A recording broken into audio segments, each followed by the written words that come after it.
Et hello tout le monde, bienvenue dans cette update lecture août 2022. Donc je le fais à la suite de celui de juillet, désolé de bafouiller un peu. Je vais essayer de m'exprimer mieux au fur et à mesure des bilans lecture.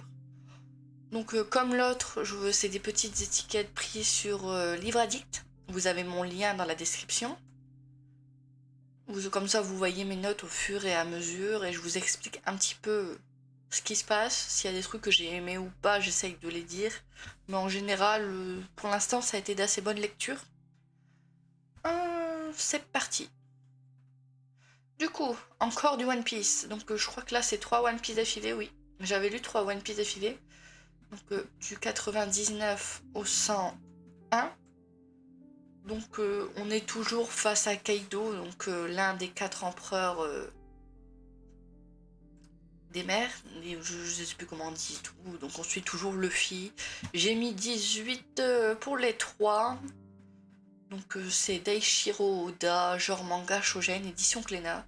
Je vous refais pas de résumé pour les trucs, juste vite fait le début. C'est un jeune garçon nommé Monkey D. Luffy qui part un jour à l'aventure. Il a mangé le fruit du gum-gum, qui fait qu'il est devenu un garçon élastique, pas électrique. Donc il ne peut plus nager, il coule. Donc si jamais il tombe à l'eau, faut le sauver ou sinon, hop, il va mourir. Et du coup il part à l'aventure pour faire son équipage. Et au fur et à mesure, on va se retrouver là où on est, face à un des 4 empereurs, Kaido. Voilà, petit résumé vite fait. Ensuite, j'ai lu pour la première fois Kelena, tome 1, l'assassineuse, donc la prisonnière. C'est de Sarah Jimas, genre fantasy jeunesse, édition de la Martinez. Je trouve ces couvertures belles, trop belles. Je n'aime pas du tout les couvertures poches, mais les couvertures brochées, je les trouve excellentes. Elles sont simples, mais jolies. Elles brillent. Vous le voyez pas sur l'image, mais elles brillent. Donc ça va être l'histoire d'une jeune assassineuse nommée Kaelena, qui est emprisonnée depuis un moment. Elle a 19 ans je crois, au début du tome. Et un jour, t'as le prince du royaume d'Adarlan, je crois que c'est lui, qui va venir la voir et qui va lui dire si tu deviens ma championne, je te libère. Mais tu vas devoir affronter d'autres champions, et à la condition que tu deviennes libre et que tu ne retournes pas en prison, il faut que tu gagnes.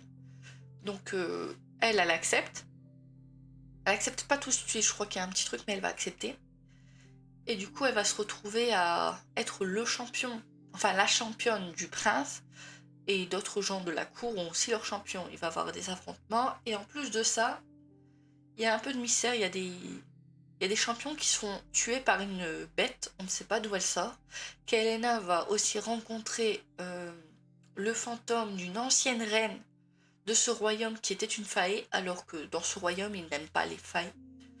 Pourtant, ils descendent de fae, mais enfin, le roi était humain, la reine fae. Et du coup, on va suivre Kaelena dans sa survie un peu et dans sa nouvelle liberté de recommencer à essayer de faire confiance. Il va y avoir une petite histoire d'amour aussi, mais Kaelena va y mettre fin à la fin du tome, donc spoil. Je vous préviens qu'il y a des spoils de temps en temps. Mais voilà, pour gagner sa liberté, elle doit gagner ce combat et il y aura plein d'obstacles. Même si c'était la meilleure assassineuse, elle n'est plus au mieux de sa forme. Elle doit s'entraîner, se remuscler. Elle est devenue très faible. Enfin, son corps est devenu très faible. Elle mangeait à peine en prison, donc elle va devoir se remettre en forme pour réussir et redevenir l'assassin qu'elle était autrefois. Ensuite, Gannibal tome 10, donc le dernier tome actuellement lu. J'attends la sortie du 11, on ne sait pas encore, on n'a pas de date à l'heure actuelle. Spoiler, ce tome est un tome souvenir sur l'un des personnages, donc King Goto, je sais plus. C'est un manga, Seinen, édition Meien. J'ai dit que c'était Masaki Minomiya, je sais plus. Je vous redis, j'ai mis 17. Gannibal, c'est une très bonne lecture. Donc, vu que là c'est le tome 10, il en reste 3 puisqu'ils ont annoncé 13 tomes. Je crois qu'ils sont tous sortis au Japon. Je crois que nous on est en retard. Il n'y a pas de date pour l'instant pour le 11, donc on verra. Donc, je refais un petit résumé comme la dernière fois. C'est l'histoire d'un flic qui a un passé dans la ville, il s'est passé des choses, et pour se reconstruire avec sa famille, il part dans ce petit village. Mais dans ce village, les habitants sont pas très normaux, ils te surveillent, faut rentrer dans les rangs, entre guillemets, sinon il peut arriver des bricoles avec eux. Et en plus de ça, il y a le clan Couteau, qui, ce sont des cannibales, ils mangent de la chair humaine. Et du coup, là, on va suivre ce policier qui va essayer de démanteler ce gang, mais cette famille en fait, il va essayer de les arrêter, d'arrêter de faire qui sacrifie ces gens, je ne dirais pas trop, mais si vous n'aimez pas qu'on fasse du mal à des enfants ou des trucs comme ça, c'est normal, mais dans le bouquin, si vous ne supportez vraiment pas, faut pas... Parce qu'ils les mangent, les enfants aussi, comme les adultes, s'ils peuvent vous manger, ils vous mangent. Donc il va y avoir des affrontements entre la police et cette famille. Et pour l'instant où on est, c'est le dernier livre, c'est un souvenir, donc j'attends avec impatience le tome 11.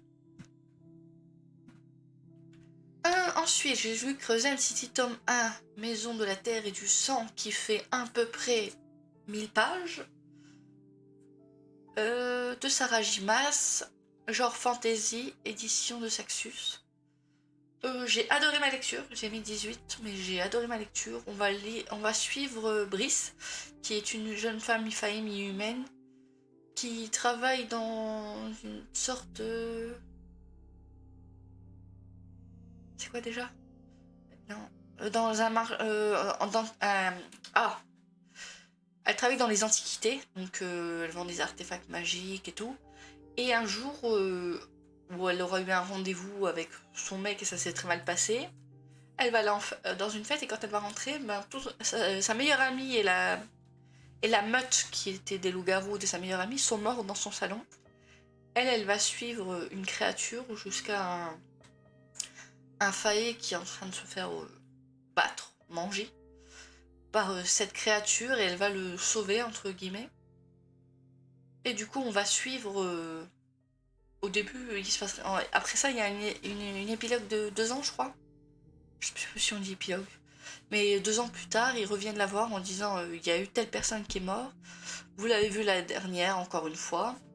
Vous êtes liés entre guillemets à ce qui se passe.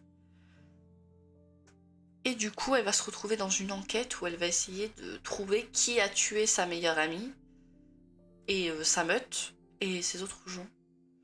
Et pour ça, elle va faire équipe avec un ange déchu. Et il va y avoir une petite romance. Voilà, je n'en dis pas plus, j'ai pas envie de trop spoil, déjà qu'il y a un peu de spoil dans ce que je dis, et je sais pas comment expliquer sans spoil total. Pour ça que je préviens quand même de temps en temps, il y a des spoils dans les vidéos. Je mettrai dans la barre d'infos, de toute façon, que parfois il peut y avoir des spoils.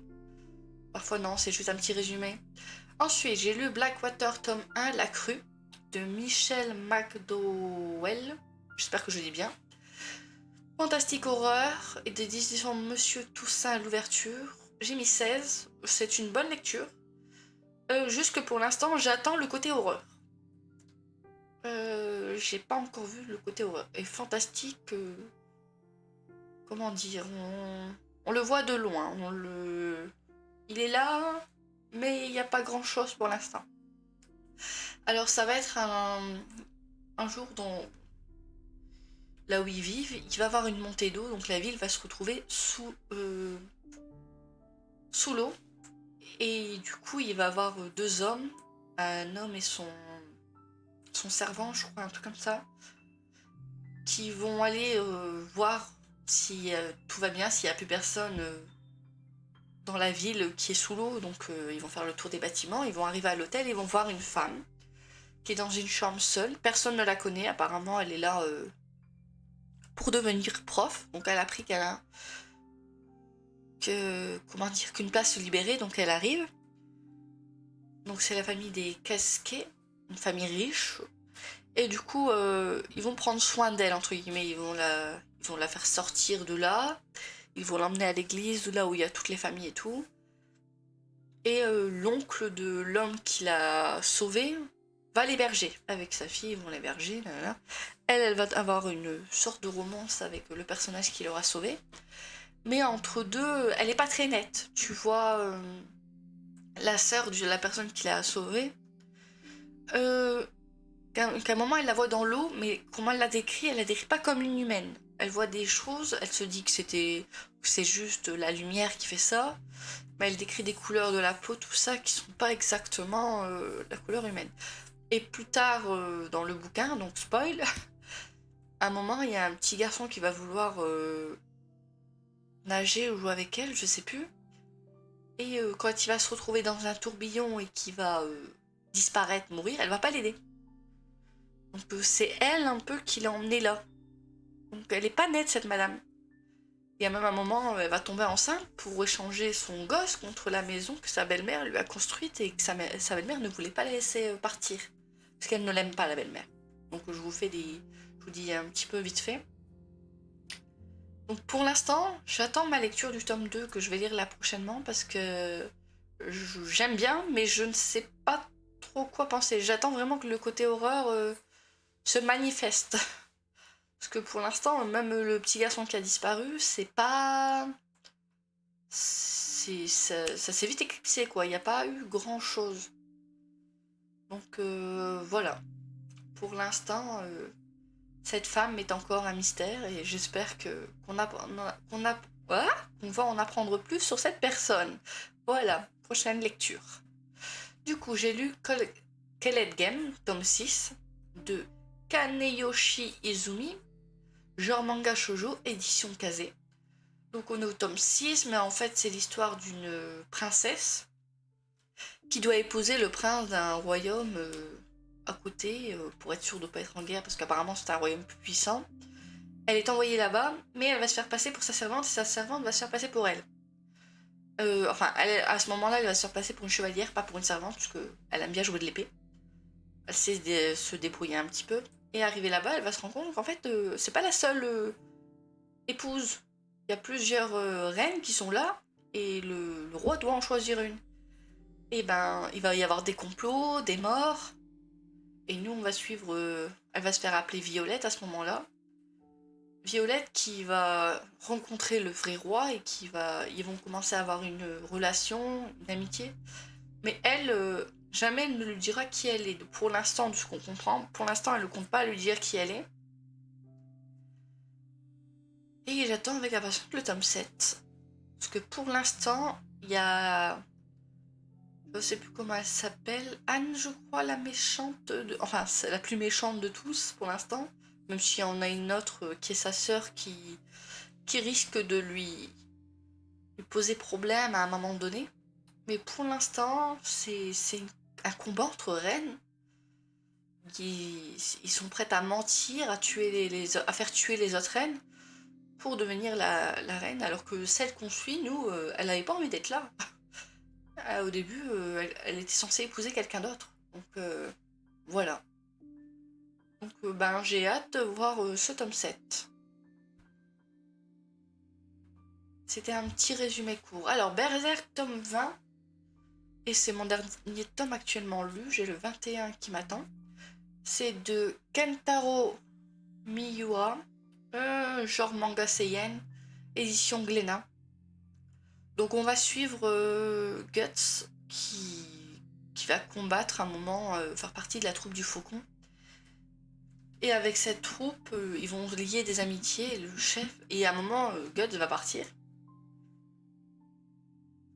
Ok, il va revenir et il va y avoir plein de trucs. Hein. Le chef de la troupe est là, est prêt à faire beaucoup de choses pour être haut placé, pour devenir quelqu'un. Mais il va se passer quelque chose, il va se retrouver en prison, il va être pratiquement au bord de la mort. Ils vont le sauver, ils vont partir, et à un moment, dans ce livre, il y a des démons. Et lui, il va trouver une sorte de pierre, je sais plus comment on appelle ça, il va servir de cette pierre pour venir l'un de ces démons, l'un de ces chefs démons. Il y a du viol aussi dans ce bouquin, il y a du nu aussi, donc faites attention.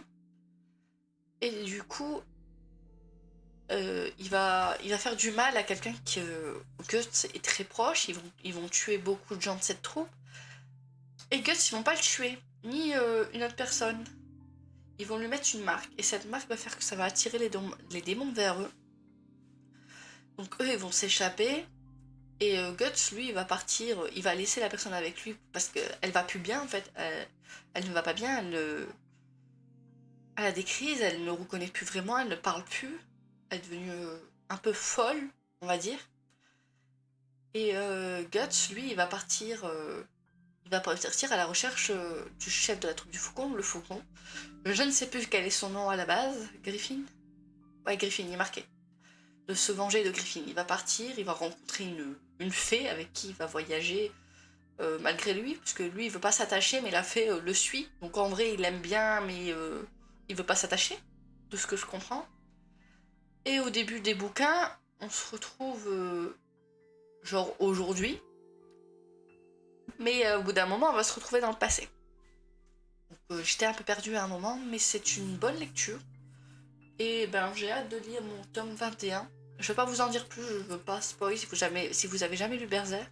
Actuellement, il y en a 41 par l'auteur Kantaro Miura, qui est décédé malheureusement, et son œuvre va être prise par ses apprentis de ce que j'ai compris. Donc pour l'instant, je suis pas encore au 41, je suis qu'au 21. Enfin, je dois lire le 21. Mais c'est une très bonne lecture. Je ne suis pas la seule à lire, mon copain aussi l'a lu. Il est en avance sur moi d'ailleurs, il a un tome d'avance sur moi. Mais c'est une très bonne lecture. Ensuite, Cathy's Ring de Sean Stewart, de Jordan Westman et Cathy Bring. J'ai mis 15 tomes, c'est du jeunesse, édition Bayard. Alors pour mon âge, en fait, Cathy's Ring, ben je dirais que je suis trop vieille pour ça. C'était une bonne lecture, mais ben je suis trop vieille pour ça. Mais c'est, comment dire, je sais plus c'est quoi le terme. C'est un peu interactif. Il y a des numéros, il y a des emails dedans. Tu peux appeler des numéros. Si tu veux pas appeler avec ton téléphone, il y a un site exprès où tu mets les numéros et il t'envoie vers les messageries. Mais à des moments, t'as une enquête, t'as des indices avec les bouquins. Et du coup, avec ces indices plus le livre, ben, tu peux appeler des numéros qui vont t'amener. Genre le premier numéro que vous avez sur le premier bouquin, il t'envoie vers Cathy qui. Je crois que c'est Cathy qui parle, qui dit à Emma si tu trouves mon journal, c'est peut-être qu'il m'est arrivé un truc, je crois, un truc comme ça. Et du coup, on va suivre Cathy, qui est jeune, hein, je crois qu'elle a 16 ou 17 ans, donc pour moi, c'était une histoire un peu jeune qui va tomber amoureuse d'un mec qui s'appelle Victor, mais ce Victor est immortel. Il va disparaître, elle va enquêter, elle va me retrouver son père est censé être mort. Il y a plein de trucs dans l'histoire. Mais du coup, je sais pas comment décrire ça, juste que. Comment dire que Cathy est un personnage féminin qui m'a un peu cassé la tête. C'est l'héroïne qui m'a un peu cassé la tête. Il y a des fois, on n'en peut plus de Cathy. Mais sinon, ça a été une lecture correcte. Je voulais finir la trilogie parce que j'avais lu le 1 et le 2 il y a un moment. Je me suis dit que j'allais lire le 3, j'ai fini. Je dirais que ça peut aller à des ados, des jeunes ados, même des jeunes adultes, mais moi c'était. C'est une bonne lecture, mais c'était pas. Je dirais que je suis pas le public visé, je pense. Voilà, je vous laisserai aller voir le résumé du 1 pour un peu plus en savoir. Mais voilà. Alors ensuite, j'ai lu Harry Potter, tome 2, Harry Potter et la Chambre des Secrets. De J.K. Rowling, des éditions Follow, Jeunesse Fantasy, et j'ai mis 18. Donc on retrouve Harry qui fait sa deuxième rentrée à Poudlard, et il a raté... comment dire, à cause d'un petit elfe, il a raté l'entrée qui l'emmène au train, à la gare 9 3 quarts. Du coup, il va se retrouver à aller à l'école en voiture, mauvaise idée, ils vont se faire fracasser par un arbre. Donc pour ceux qui ont vu les films, pour l'instant, c'est un peu pareil. Mais comment dire que Harry, on va apprendre des choses dans ce tome-là, on va apprendre qu'il parle fourche-langue, mais c'est parce que grâce à cette cicatrice, il est connecté à vous savez qui. Et dans celui-ci, dans la chambre des secrets, on va se retrouver devant l'esprit, enfin le souvenir de Tom Jedusor, qui est Voldemort.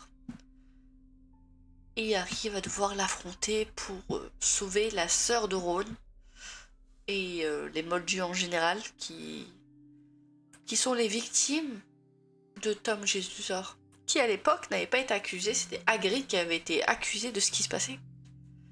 Et à cause de ça, Hagrid n'a jamais pu continuer ses études et on lui a interdit d'utiliser la magie.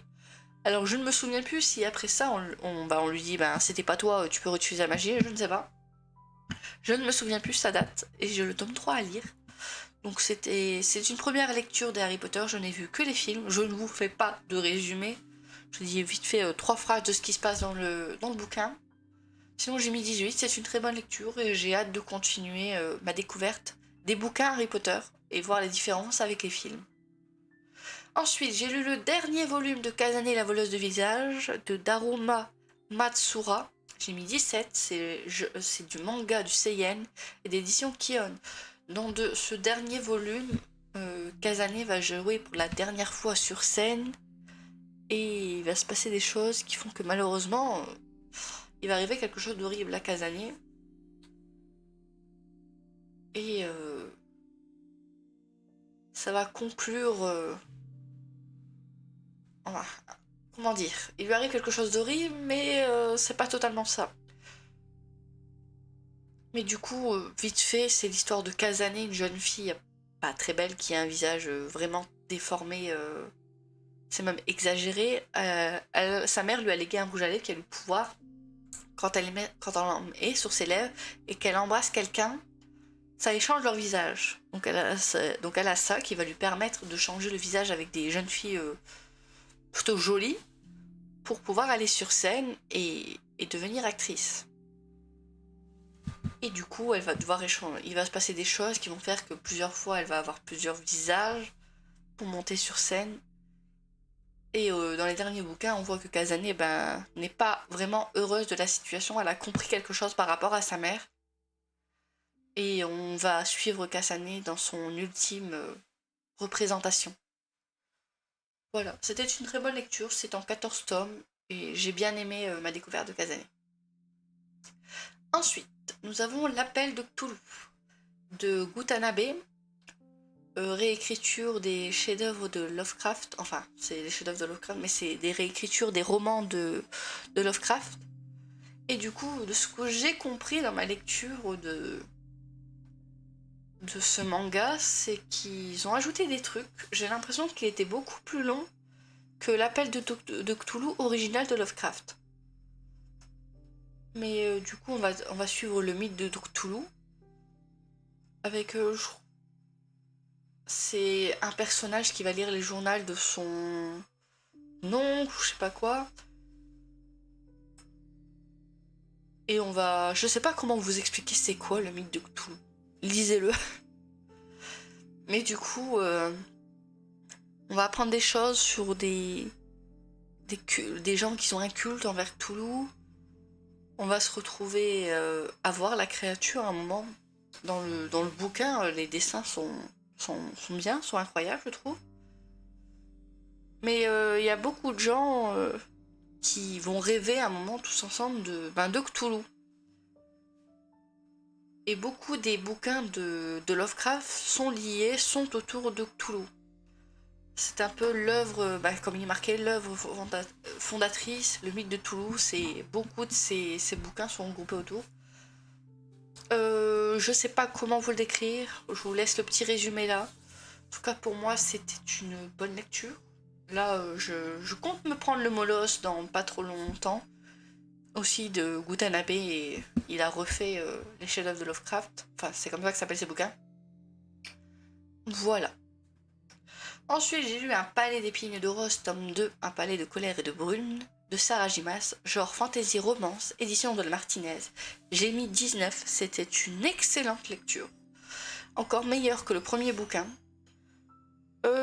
Comment dire qu'arrivé à ce moment-là, spoil, T, je ne l'apprécie plus.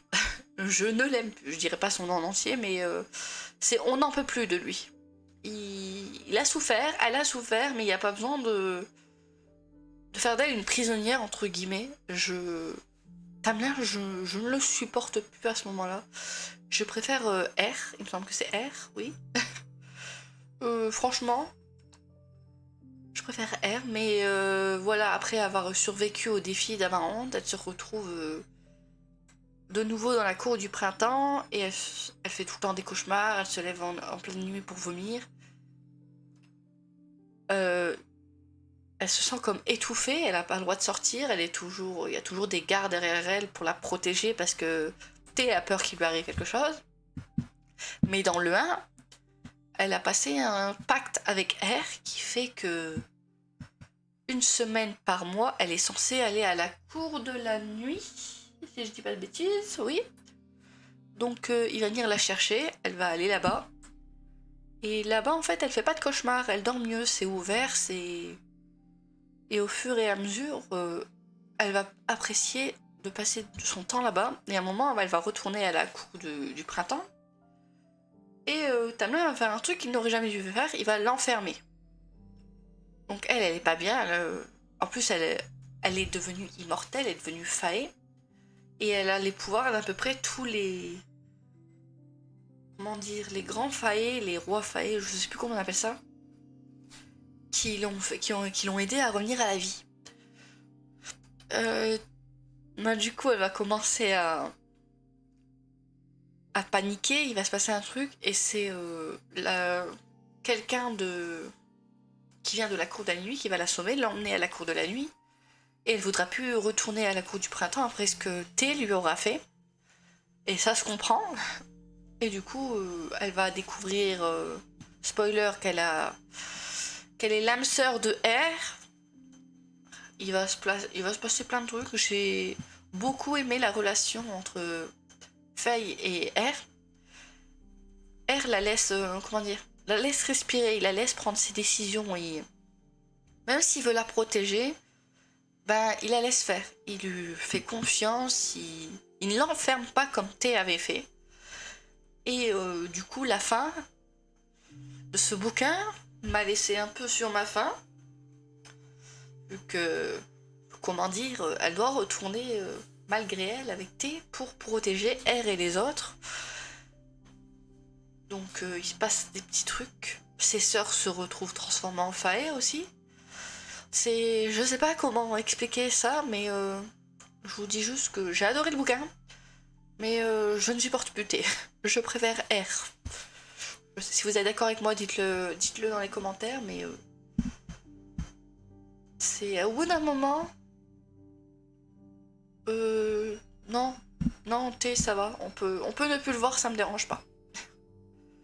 Ensuite, j'ai lu Eden Zero, tome 16. Pendant un moment, j'avais fait une pause. Je crois que j'ai repris il y a pas longtemps 15 et c'est peut-être juin que j'ai lu le 15. Et là, j'ai repris avec le 16. Et du coup, c'est par Hiro Mashima qui a écrit aussi Fairy Tail, genre manga shonen, édition Pika. Donc on va suivre lui. J'ai oublié son nom pendant... Mais vous voyez que les personnages ressemblent fort à ceux de Fairy Tail, mais ça se passe dans l'espace. Et on va se retrouver avec... j'ai l'impression qu'on commence un peu comme Fairy Tail, on commence avec la fille là-bas. Mais à part que là, elle est V-Cube. V-Cube, je sais plus, elle fait des vidéos, vous voyez. Et elle va tomber sur... j'ai plus les noms là, j'ai un trou de mémoire, c'est... J'ai un bouquin à côté de moi, je vais regarder. Je n'aime pas avoir dossier. Pourquoi? Ça fait longtemps que j'ai pas lu aussi, c'est ça que j'ai des trous de mémoire. Ah, dans ces bouquins, ils ont pas de la liste des personnages au début. Shiki, voilà. On va suivre Shiki, qui va vouloir aller dans un cosmos, je sais plus comment s'appelle ce cosmos, et empêcher son grand-père, qui est devenu méchant, de de prendre le pouvoir, de je ne sais plus c'est quoi, je vous laisserai aller voir le descriptif du 1. Ça fait tellement longtemps que j'ai lu le 16 août, on est le 23 septembre, j'ai oublié comment vous résumer le truc. Je me souviens de l'histoire, mais je sais pas comment vous la résumer sans spoil. En tout cas pour moi c'est une bonne lecture, j'ai mis 17. Et j'ai hâte de lire le tome 17. Hop, suivant. Oh, j'ai lu La Passe Miroir, tome 2, La disparition de Claire de Lune, de Christelle Dabos. J'espère que j'ai dit bien. Fantasy Jeunesse, édition Gallimard. Je l'ai préféré au 1, je pense, même si le début est assez lent. Je trouve que la mise en place est longue. C'est assez long la mise en place, j'ai trouvé. Mais donc comment dire que dans ce bouquin, tout le monde sait qu'Ophélie est la promise de Thorn. Mais il y a des gens qui disparaissent. Donc ils disparaissent dans des pièces fermées. Et on va enquêter avec Ophélie sur ces disparitions. Entre-temps, on va aussi apprendre que Thorn a des sentiments pour elle. Pour lui, ce n'est pas juste une question de main, de liseuse. Ophélie va même réussir à lire le livre de Farouk. On va apprendre qu'en vrai, c'est Odin, il me semble. Enfin, à l'époque, il s'appelait Odin à la base. Ce n'était pas Farouk. Et du coup, il va se passer des choses. Thorn va être accusé de certaines choses, ils vont se marier, l'échange de pouvoir. Thorn va disparaître à la fin du bouquin. Enfin, je fais un résumé vite fait du bouquin, mais ouais, j'ai hâte de lire le 3. C'était une bonne lecture, même si le début est assez long, je trouvais. Passer les 200 premières pages peut-être, c'est... Ça allait tout seul. Je crois qu'il y a quoi, 400 pages, 450 pages à peu près. Enfin, ma version à moi, parce qu'il existe beaucoup de versions. Mais sinon, ça a été une bonne lecture. J'ai hâte de continuer à suivre Ophélie dans ses aventures. Et de voir si elle va retrouver Thorn. Donc je vous ai fait un résumé en 3 lignes. Pas spoil, mais il y a quand même du spoil dans mes... Et c'est le dernier bouquin que j'ai lu au mois de août. Ok. Je me souvenais plus parce que j'ai fait ça vite fait. Enfin, vite fait, ça prend du temps de faire ça pour chaque bouquin, chaque planche. Mais du coup, j'ai plus en mémoire ce que j'ai lu au mois de septembre. Surtout que j'ai commencé le mois de septembre avec un bouquin de 1000 pages. Donc je vous parlerai prochainement. En tout cas, ça a été de bonnes lectures pour le mois d'août. J'ai fait de bonnes découvertes, j'ai continué de bonnes sagas.